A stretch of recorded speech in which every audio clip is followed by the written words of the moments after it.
जोरू का गुलाम। एक बार की बात है, राजा अकबर और बीरबल दरबार में बैठे कुछ अहम मामलों पर चर्चा कर रहे थे।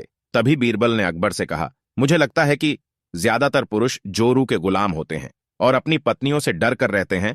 बीरबल की यह बात राजा को बिल्कुल भी पसंद नहीं आई। उन्होंने इस बात का विरोध किया। इस पर बीरबल भी अपनी बात मनवाने पर अड़ गए। उन्होंने राजा से कहा कि वे अपनी बात को सिद्ध कर सकते हैं, मगर इसके लिए राजा को प्रजा के बीच एक आदेश जारी करवाना होगा। वह आदेश यह था कि जिस पुरुष ने अपनी पत्नी से डरने की बात सामने आएगी, उसे दरबार में एक मुर्गी जमा करानी होगी।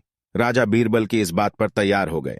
अब बीरबल राजा के पास पहुंचे और बोले, महाराज, महल में इतनी मुर्गियां इकट्ठी हो गई है कि आप एक मुर्गी खाना खोल सकते हैं, इसलिए अब आप इस आदेश को वापस ले सकते हैं।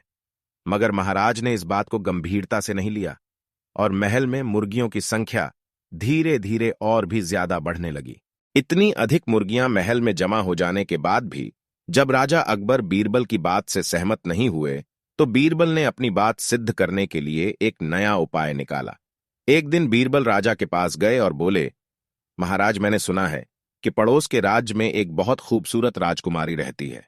अगर आप चाहे तो क्या मैं आपका रिश्ता पक्का कराऊं? यह सुनते ही राजा चौंक उठे और बोले, बीरबल, तुम एक ऐसी बात कर रहे हो?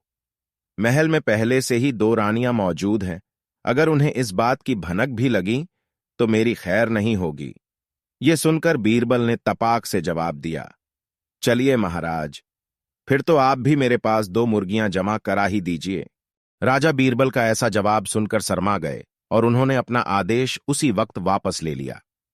कहानी से सीख। अकबर बीरबल की कहानी समय शिक्षा मिलती है कि बातों की चतुराई से हम किसी भी बात को मनवा सकते हैं। जरूरत है तो बस बीरबल की तरह चतुराई से अपना पक्ष रखने की।